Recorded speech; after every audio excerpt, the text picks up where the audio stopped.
Afternoon. Glad you're all well rested.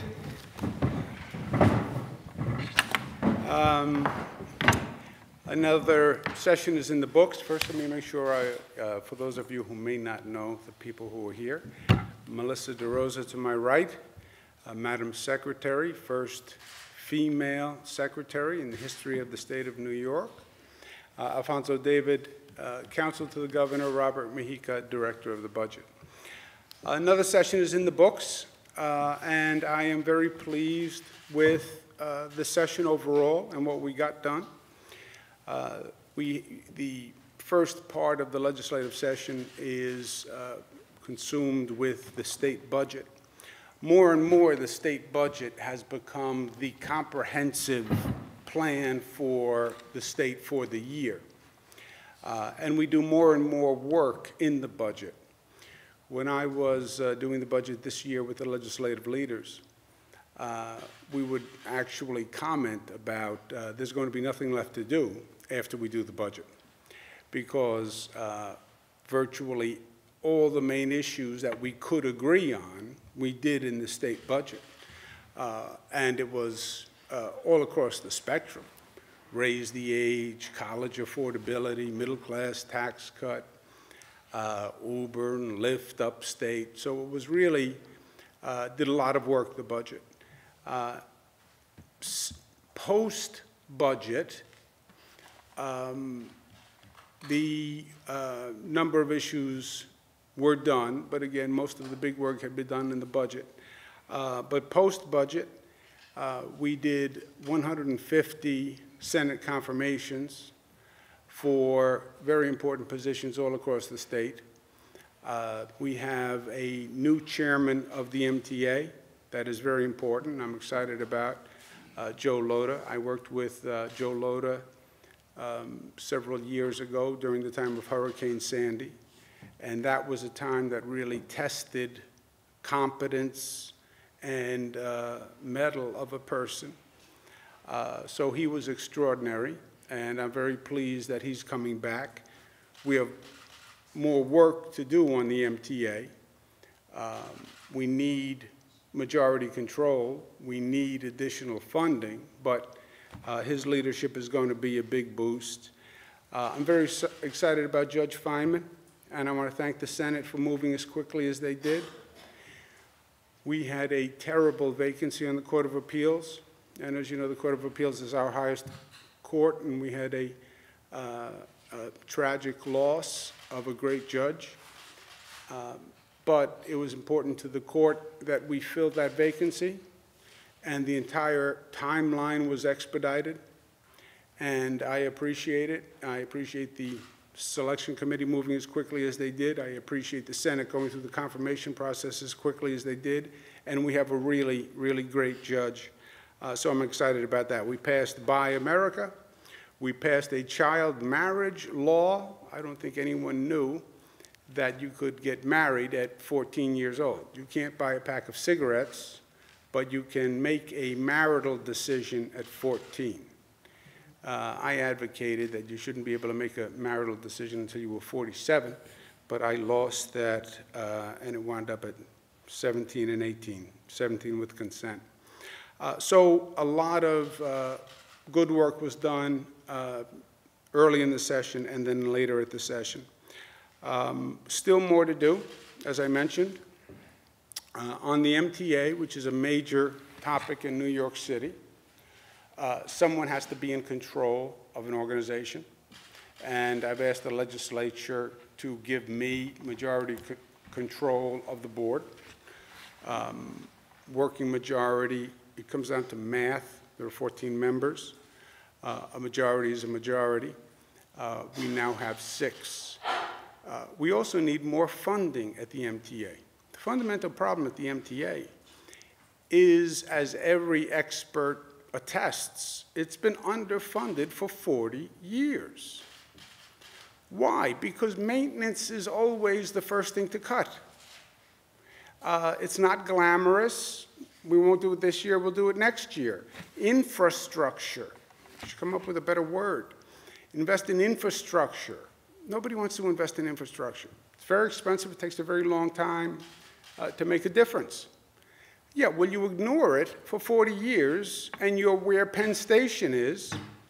To a lesser degree, you are where the MTA is. Now, I'm proud of what the state did last year in the largest capital plan in history, but we need additional funding from the other entities. We need New York City to contribute more, both in capital money and in operating money. You know, there is no reason why New York State should be spending double for the MTA, contributing double what New York City is. And again, there's capital expenses, which is a long-term capital plan, and then the annual operating expenses. The state pays about $4 billion. The city pays about $2 billion in operating expenses. And on the capital budget, we put in about $4 billion. The city, $8 billion. The city put in $2.5 billion. Under Mayor Bloomberg, several years ago, they put in $2.8 billion. So the MTA, and that is not going to solve itself. So that's a matter that the legislature should attend to. The Child Victims Act, I believe, should be passed. And I believe it's unfortunate that that was not done. We still haven't passed a comprehensive ethics package that I think could make a fundamental difference. I propose to the legislature, I would support a pay raise proposal with an ethics reform package, and I think the people of the state would also. They understand that inflation has happened over the past 18 years or whatever it is since the last time since the legislature received the raise, but they want ethics reform. And that was a lost opportunity also. Comprehensive design build legislation we failed to get. We are doing more construction than any administration in modern political history. Because of what's happening at Penn Station, we even had to accelerate it more. And design build is just a much better way to build. It saves money, it's faster, it's better. I sought additional authority under design build, and that failed. We also have not passed the tax extenders, what they call sales tax extenders, which is fairly administrative, but it has to be done. And that's something the legislature is going to have to do later on. So there are always some things that you didn't get to, and there are always some things that you don't have an agreement on. I think it's fair to say we got to every issue. We addressed every issue. We just don't have agreement on every issue. But that's what makes ball games, and that's what makes politics.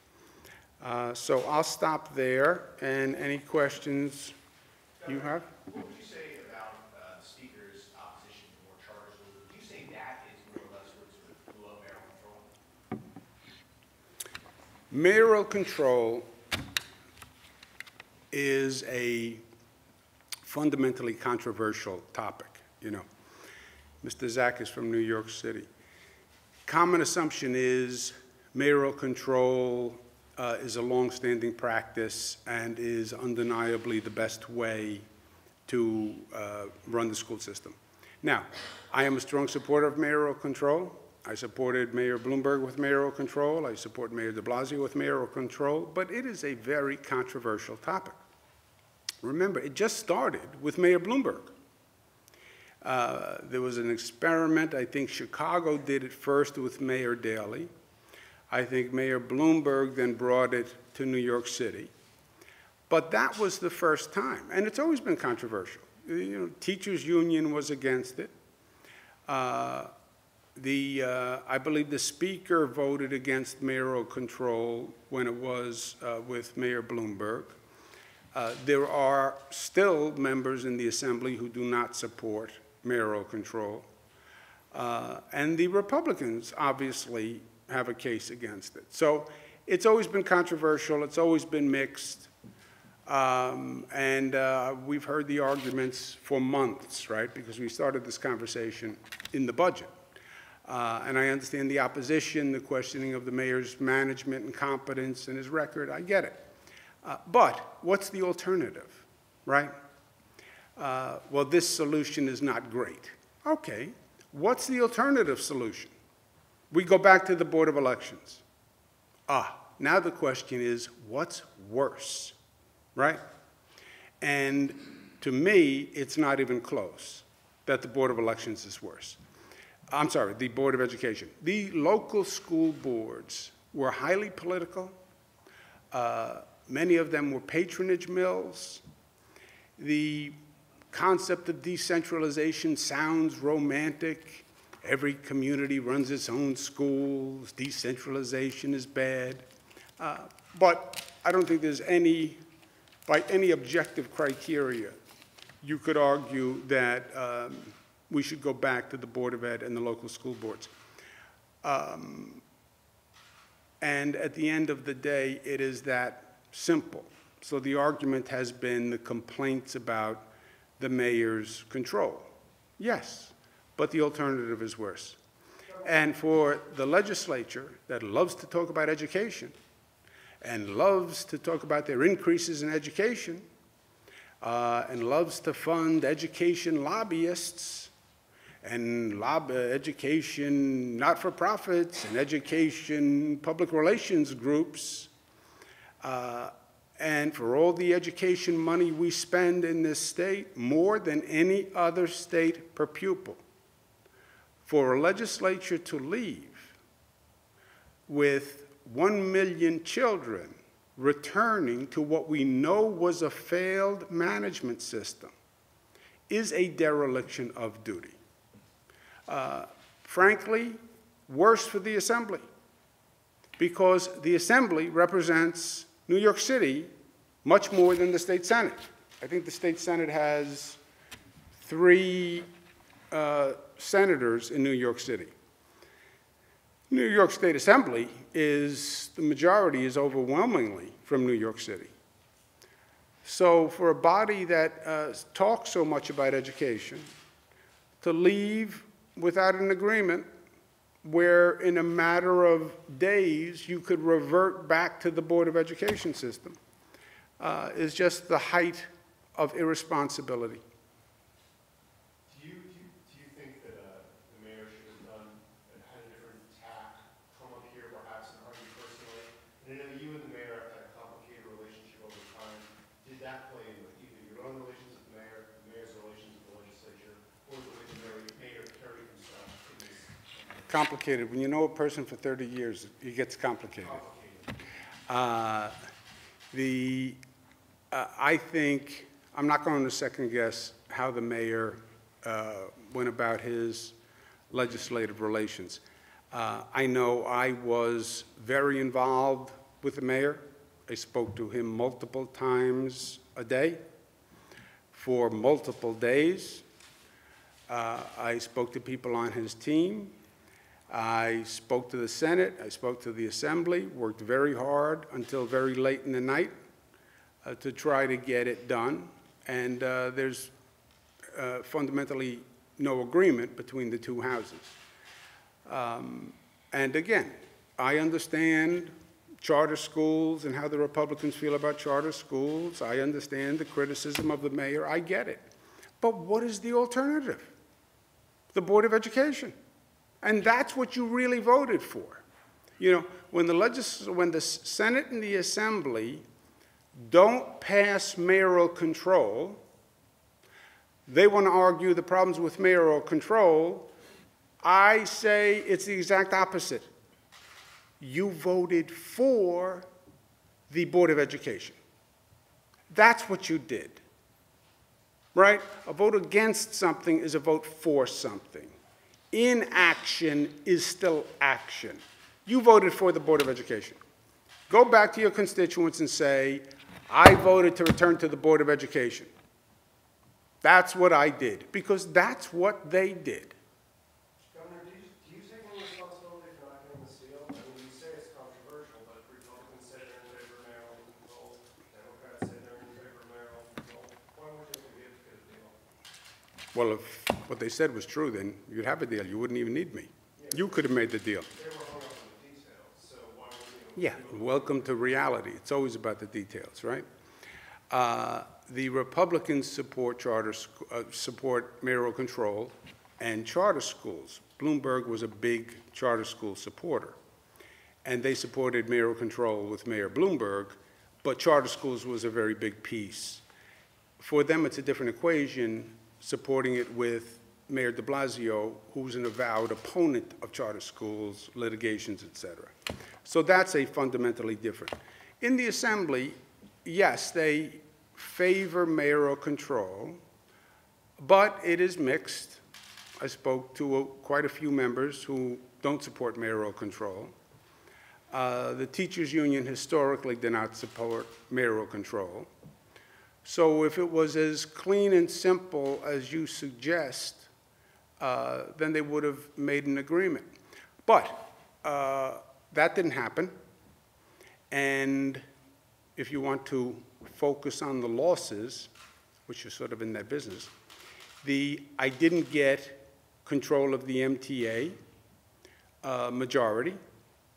I didn't get more funding for the MTA from New York City. We didn't pass Child Victims Act. But if you want to be fair, you put the win-losses together, right? We had many, many more wins. So you speak of the MTA, you put in the bill for the majority of the board the day before the session ended. I don't recall you seeking more money, at least publicly, from the city for the MTA, either in the budget. If the MTA was such a concern, why hasn't it been an issue until literally the penultimate day of the session? Oh, no, it has been an issue. When a bill goes in, has nothing to do with the reality of the situation, right? I have been talking about the contribution and the lack of contribution by New York City for years. I said when we did the capital plan, I was insistent that the city put up its fair share. You know, it is fundamentally, the subway is in the city. The subway is in terrible condition. Everybody loves to say it's in terrible condition, but they don't want to put their money where their mouth is, right? As they used to say in Queens. And that was the first fight we had about the capital plan. And that went around and around. And we did the best we could, but frankly, pennies on the dollar of what it should have been. New York State, again, we put in $8 billion into the capital plan. So it started there, Ken, and it's continued. On the operating plan, it is the same thing. You know, I think the city should match the state. I think what's fair is the city should match the state. And I said to Mr. Loda, who I want to publicly thank him for his time and his effort. He put in his public service. He's going to be serving as chairman, not chairman and CEO. But as I said before, he's a great talent. But he needs the resources to do the job. You're talking about a subway system that's running cars that are 30, 40 years old. Signal systems, electric signal systems underground, 50 years old. I mean, just think about that. 50-year-old wire, 50-year-old contact, damp environment. You know, well, why didn't you replace it 30 years ago? Because we were short-sighted. And now we have to do it all at once. But just bringing in even a great talent like Joe Loda, if he doesn't have the resources, he can't do the job. On the majority control, Ken, I believe, if you could go back and talk to the founding fathers on the MTA, honestly, it worked for the political process that nobody was in charge. Why? Because the MTA, what did it do? It ran trains. It charged tolls. Fares went up.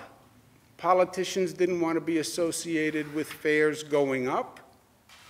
Trains get stuck, they always do. So you have an authority, Metropolitan Transportation Authority. Who's in charge? Who knows?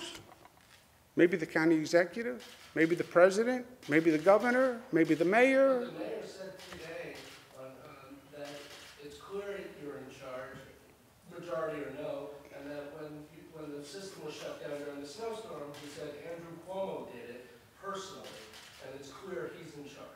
Yeah, well, it's also clear he's wrong and he can't count. The decision to close the MTA during the snowstorm was made by the professional who was running the MTA, Tom Prendergast. I have 6 seats out of 14. Do the math. That's not a majority. And by the way, you go to that board and you say to the other members, I have a great idea. How about we all increase our funding? And let's all kick in more to the pot for the good of the MTA. You know what they all say? No, we give plenty. Why doesn't the state give more? So, and this is a chronic problem. I believe the MTA is one of the worst manifestations of it because I believe it was almost purposeful, so everyone could have deniability. But you can't manage something that way. And that's when people talk about government and lack of performance and incompetence and things never happen and things never get done and nobody gets fired and nobody's responsible. That's what they're talking about. And they're right, by the way. I'll say to my people on a much smaller level, they'll come in, we'll be talking about something, Kosciuszko Bridge. Who's in charge of Kosciuszko Bridge? We are working at it. You know what I said? There is no we. There's no such thing as we are in charge. Who? One person, one name. Accountability. Someone has to be accountable. I'm saying I will be accountable for the MTA if you give me control to match the responsibility. Give me the authority to match the responsibility. I don't want to be in a situation where I have the responsibility, but I don't have the authority. So 6 votes out of 14, give me 8 votes. And by the way, if you believe I have control anyway, then it doesn't matter, right? Because if you believe I have control with 6, then you shouldn't have a problem giving me actual control. And if you have a problem giving me actual control, you know what that means? You were disingenuous when you said I had control. Just as a follow-up, so Joe Loda comes in now. You had put up a bill that did not get passed that would have split the MTA, the chairman and the CEO position. Legally, I'm just curious, because you needed a bill to do that. Legally, can he pick an executive director? Isn't that the equivalent of the CEO? And also, just as, what happens to Ronnie Haycom now? Yeah. We tried to change the law to split the chairman and the CEO position, which it was at one time, and then it was put back together as, you know, centralized, decentralized, combined positions, separate positions. But in his case, it wasn't a management question. It was a function and time question. He has a full-time job. This cannot be his full-time job, so he is truly going to be a chairman. The legislation would have made it clear in the law. We did not get the legal change, but the chairman has the ability, chairman and CEO has the ability to delegate the CEO function to somebody else. And that's what we'll be doing in this case.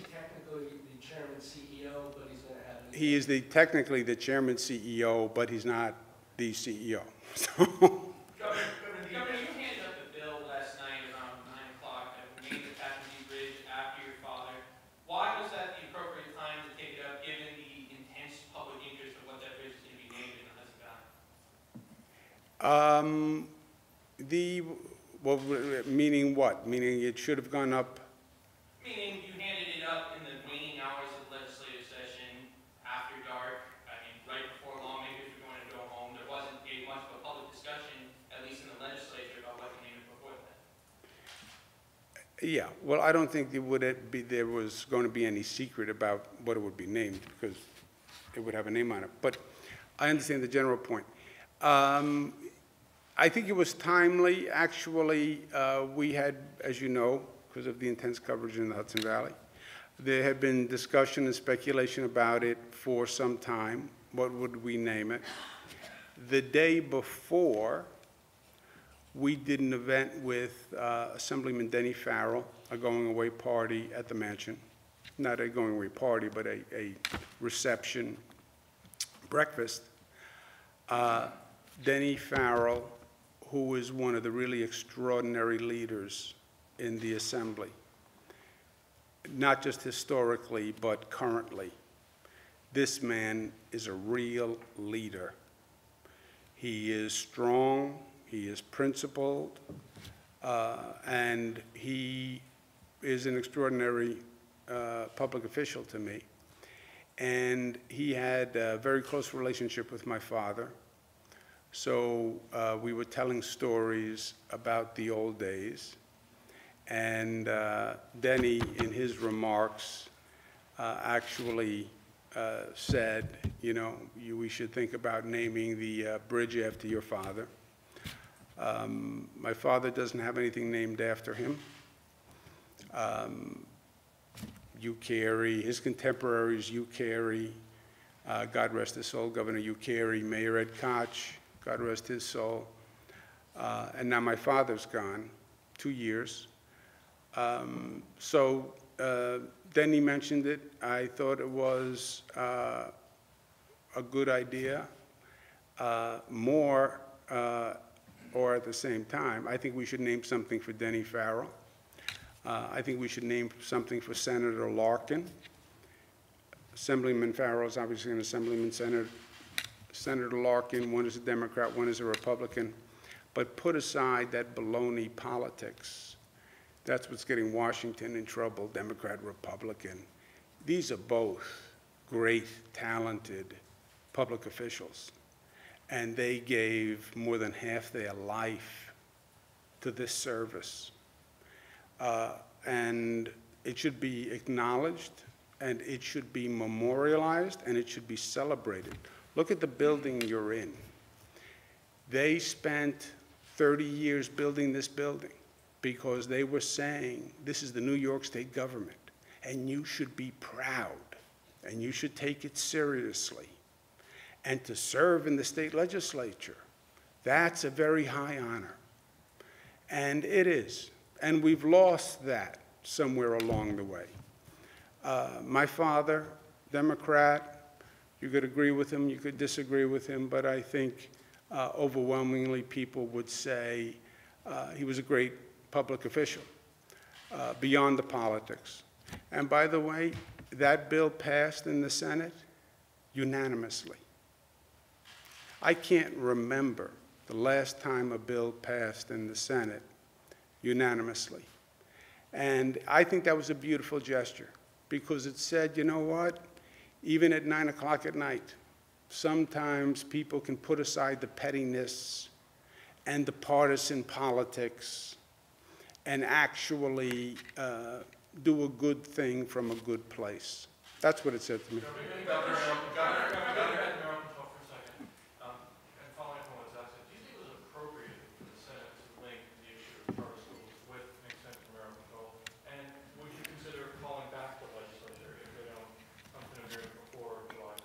Do you think it is appropriate that you wear a plaid shirt? I didn't know you were having a shirt. I think you wearing a plaid shirt is appropriate. The legislature does not like to say linkage, but the Assembly passed a bill that had mayoral control and 576 tax extenders attached to it, right? So we belabor the point of linkage. Everything should be decided on its own. Everything is a separate issue. It's not really true in practice. And the nature of this beast called the legislative process has always been a negotiation, a bargaining session. You want that shirt, I want those pants, here's the transaction. And that's how they do it. Now, charters are an educational issue, right? It's not like it was mayoral control and flooding for Lake Ontario. But wait, would you consider calling back the legislature if they don't reach a deal by July 1st? Oh, I would consider calling them back. I think they are, I think, you know, if they go home and they're not assaulted by the residents of their district and chased back to Albany, then yes, I would call a special session. Now, they have to have, I don't want to make them come here just to sit around and run up an expense bill. They have to have an agreement. But I think the reality is going to set in relatively quickly. They voted for the Board of Education. That's what they did. They voted for the Board of Education. The old adage, a legislator who does nothing wrong. It is the affirmative action that opens one to criticism. You have to break that paradigm. No, it's not the legislator who does nothing wrong. You did nothing. I consider what you did an affirmative action because by doing nothing, by not renewing mayoral control, you voted for the Board of Education. So that's what my sign says. You voted for the Board of Education. Please explain why. You care about education. You spend more than any state in the nation. We fund over $10 billion to New York City. It's a major lobbyist funder, donor in this building. And then you put back a corrupt, dysfunctional management system. Do you view the July 1st deadline as a hard deadline for resolving that in the schools? And if not, what about the sales tax? Because those go through. Well, the sales tax are a hard deadline. But also you have to remember, before I was ever here, they have gone through this dance before. And they know the sales tax has to be extended, and it doesn't have to be extended until later in the year. The other old adage about a legislature is the legislature does nothing before its time, right? So they don't have to do it. They don't do it until they have to do it. Even mayoral control lapsed for, I think, over a month. And it's not that the world stops spinning on its axis, right? The kids are out of school, so it's not like there's any dramatic effect. My guess is when they go home to New York City, this issue probably won't be mentioned to them in the grocery store, you know, because it's not relevant day to day. This year, why was there no agreement On which, I'm sorry? on that? The child victims act. There was no agreement. Well, there was actually no agreement because there was no desire to take a vote in the Senate, period. We tried. There were a number of compromises.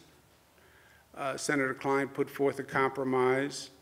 We spent time working on various compromises, but none of them came to fruition. Advocates said last week that they were concerned that you had suggested that it wouldn't pass this week, that kind of knocked the wings out of ourselves, as it were, to get some sort of passage on that bill. Did you maybe declare it dead too soon? Well, it was dead when I said it was dead. Yeah, otherwise, I wouldn't have said it was dead. Did I say it was dead before the bell rang? Yes.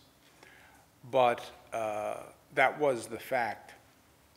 And to the extent there are advocacy groups that are out there working, I actually like to tell them the truth about where they are, because if you're serious about reaching the finish line, you are now in 4th position, and there's only 2 laps left. So calibrate how fast you need to run if you're serious about crossing the finish line.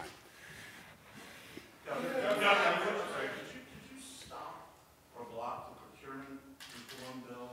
And was there any thought, or should there have been an ethics component in this last few days of session?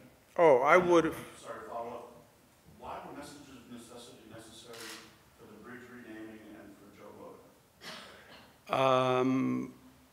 Because on the messages of necessity, as you know, it's in a perfect world, you would do everything in advance and everything would have been decided previously. The bridge naming, the idea didn't really become ripe until the day before when Denny Farrell mentioned it.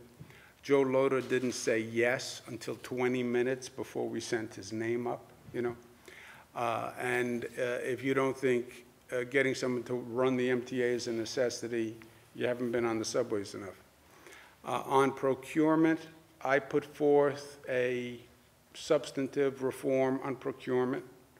I don't think the suggestion of using a controller to do pre-audits made any sense whatsoever. The controller does post-audits and didn't find anything in a post-audit. If you didn't find it in a post-audit, you wouldn't find it in a pre-audit. I think it was the easy way to look like you were doing something about procurement, but not really doing anything about procurement. I don't think the controller's office is the place you go to for investigative work. That's not what they do. They are auditors. Probably the greatest scandal in the state this year happened in the controller's office with a pension fund manager who was taking kickbacks where a background check wasn't even conducted that was effective. I found that particularly troubling since, as Attorney General, I did that case in the controller's office. That is the Hank Morris, Alan Hevesy former controller case. That is someone using their position as a person who can broker pension funds for their own personal gain. That was Hank Morris. We won the case, he went to jail. It was also true with the controller who took benefits. So this was just a repeat of the same thing. And I said at the time I did the Hank Morris case, we have to put in reform so this doesn't happen again. I don't even believe there should be a sole trusteeship. But clearly, the reforms weren't put in place because this case is frankly more obvious and egregious than the Hank Morris case. So I don't think that was the right resolution. On ethics reform, that is a disappointment. On one hand, if you look at how much ethics reform we have done more in a shorter period of time than you will find from any other segment in history. But it's still not enough. That is where I have trouble with the legislature. They say we've done more than ever before, and it will never be enough. You know, on that old line, you can never be rich enough or thin enough. That's what Nick says all the time. So they almost say, I don't want to try anymore because it can never be enough. I said the greatest incentive, if you do ethics reform, I'll support a pay raise. Because the fundamental corrupter is the inherent conflict of interest in the fact that you are an assembly person or a senator and you're also a private business person. That is almost impossible to police. You're an attorney in practice and you're also a senator. They're coming to me for my legal expertise. How do you know? How do you know? Maybe they're coming to you because you're a senator and they have a bill that's going to come up. So it is an inherent conflict of interest. this quote-unquote part-time legislature allowing people to make outside income, this was from a time when you went back to the farm and did farming and then came to Albany to do your civic duty for a few weeks, and you were the citizen legislator. These are now full-time positions, and they're going back to very complicated economic situations. That is the essential issue that keeps causing the problem time and time and time again. I think you have to pay people a decent salary and say no outside income. Malcolm Wilson Salter says that she was surprised by the news of the name of the bridge with the change from her father's name, that she wasn't notified in advance. Do you have any reaction to that or any explanation? No, except it was, as I said before, Jesse, it was all done within 1 day. So, but that was unfortunate. Well, the old bridge is coming down, though, right? Governor, what happened to the voting reforms you suggested in the state, automatic registration, advanced voting? That should go on the loss column. Was it, did you get an explanation from lawmakers as to what their objections were? There was an extensive discussion on it, but it has been opposed for many, many years, vociferously, so I wasn't surprised either. Governor, legislatures out of town, are you trying to get them back either later today or tomorrow at some point? Look, I believe they are, this has been a dereliction of their duty, and as I said before, this is the main issue that they love to talk about and take pride in, how much money we got for education. And now you put in a corrupt management system. You should come back as soon as possible and fix it. But, Zach, they have to have an agreement. I believe, as I said before, since it's not an issue that's going to manifest itself, I say, in the grocery store. You know, you hear the grocery store is a good snapshot of what people are concerned about, because when they come up to you when you're holding chicken in your hand and start asking you about an issue, you know, they're concerned, especially when they take the chicken out of your hand and start hitting you with it, you know, they're highly concerned. So I don't think they're going to feel this right away because it's a little esoteric, but I think they'll hear about it from editorial boards and they'll start to get the word. But given the overheated rhetoric that we saw that potentially to a shooting in Congress, you said a few minutes ago you'd be surprised if the public wasn't assaulting the lawmakers when they get onto the districts and chasing them back to Albany. I think that's appropriate given where we are now. Hitting somebody with a chicken, you took that seriously? I don't think, yeah, I don't think they're going to hit anybody with a chicken. And it would be wrong. And when I get hit with a chicken, I resent it. Yes? When you, in past speeches over the last few years, you touted your ability to make Albany work again and have deals on time, so that session isn't going till months after it's supposed to, the budget going months after it's supposed to. But now, at this press conference, it seems that you're blaming the legislature for a lack of deal. What's changed? I mean, it seems like when Albany's working, you take credit for it, but now that there's no deals on several big issues, it's the legislature's fault. Yeah. Let's do this factually. For many, many years, the main function the legislature performs is getting the state budget passed. The state budget is supposed to be passed by April 1.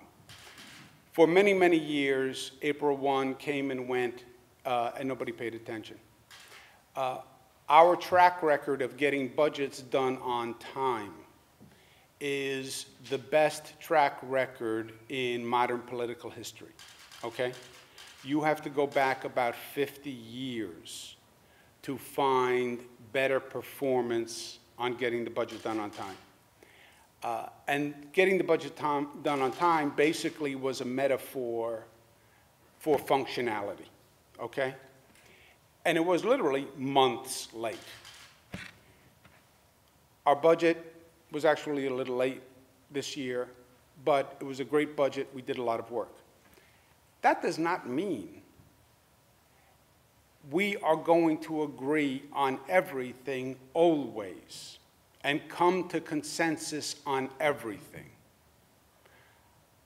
Not only did I not say that, I think that is the wrong way to govern, and I wouldn't do that. There are some issues where you are just unwilling to compromise. And you say, I'm going to hold my position, and I'm going to keep pushing, and I'm going to generate support until I get it. So it's not, well, it would be silly to say, we're going to be able to work out every issue, whatever it is, no matter how complicated. No, we get the budget on time. We have a tremendous amount of successes. The first college affordability program of its kind in the United States of America raised the age of criminal liability when they tried to do it for years, one of the most contentious, hostile issues that had been done. Tax cut for the middle class, right? 150 confirmations, right? So we had a tremendously productive session. We didn't agree on majority control for the MTA. We didn't agree on New York City, legislatively forcing New York City to pay its fair share for the MTA. We didn't agree on mayoral control. We didn't agree on Child Victims Act. But those issues we'll continue working on, or we'll do them next year. Some issues roll forward. For the last 2 years, you've had deal 1-year extension on mayor control. What's different this year that it couldn't be done? There was a different agreement that people wanted. Governor, you've talked in the past about trying to make city funding proportional to their control. I believe that was your rationale in the budget proposal, getting about their share. But I'm confused because here you want the city to pay more into the MTA, but you want to grab all the control of it for yourselves. Can you explain that disparity of you gaining all control but making them pay you more money than you control? Well, I never said it should be proportionate, and if I did say it should be proportionate, it's not proportionate. So you said the city should match the state's share. I think that's what it said. Yes. Okay, but then why is it fair to ask the city to pay more when you're diminishing their control over that money? Well, it's two different points. You don't pay by control, you pay by use. You've argued that people should pay by control. That was your argument with Cuny. Well, I said the fair share. No. No. Proportional to the strength of the board. That was your exact argument. Well, CUNY, it's not even close. I know. CUNY, it is like the state pays like 95%. The city would have nobody on the board if it was proportionate to contribution. But they're two separate concepts, and keep them separate. One, somebody has to be in charge. Somebody has to be in charge. We don't want you in charge, Governor, because you are not a good manager and you have proven not to be able to get big projects done. Okay, put somebody else in charge. But put somebody in charge. Otherwise, you can't manage like this. There has to be someone who is in charge and accountable. And that is one of the pervasive problems of government. And the culture and the mentality. Let me just finish this point if I can.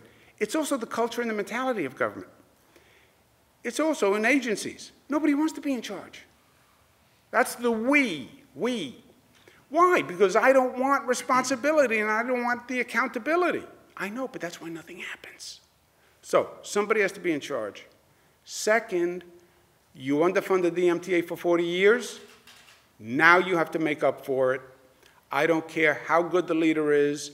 If you don't spend the money, you're not going to be able to get new cars, new signals, new tracks, rebuild the subway stations. And the state may have to pay more. The city definitely has to pay more. And if you don't pay the resources, you're going to see a continued decline. and it's short-sighted because you're hurting the main economic engine of New York City, and that happens to be the economic engine that helps the entire state. So, two different things: management, control, leadership, resources to do the job. And you feel like you don't have control? Have you ever felt stymied? Yes. When have you felt stymied? When I say, please give us more money and fund the MTA at a higher rate. No, but the MTA, like, has there been anything that you wanted the MTA to do?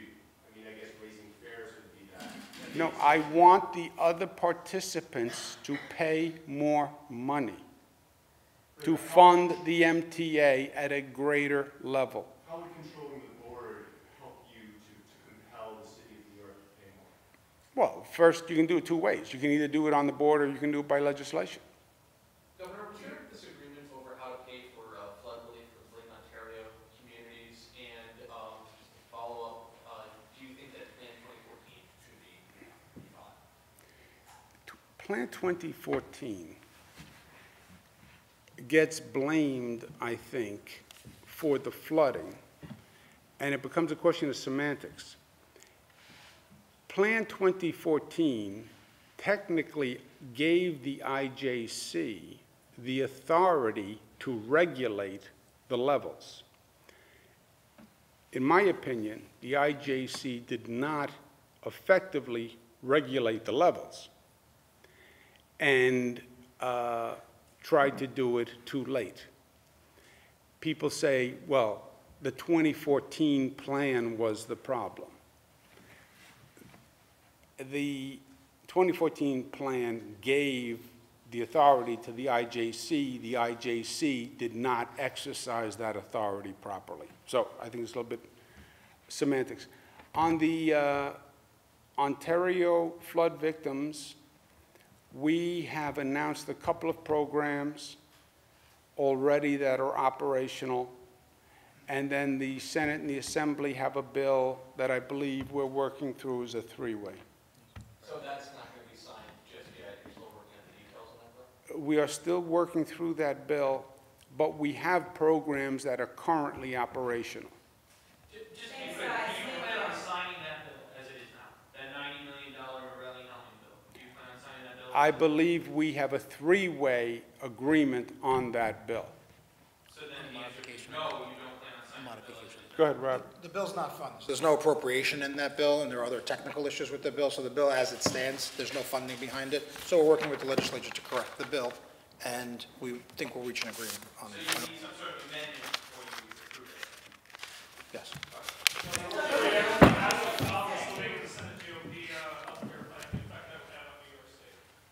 I'm sorry? What's your reaction to the passive Collins amendment still being in the Senate GOP healthcare bill and the effect that would have on New York State? It would be devastating. We've spoken about it a number of times. It would cost the state about $2 billion. I've never heard of electing a federal official to go to Washington so they could hurt your district. Would you take legal action? Thank you, guys. Anything is possible.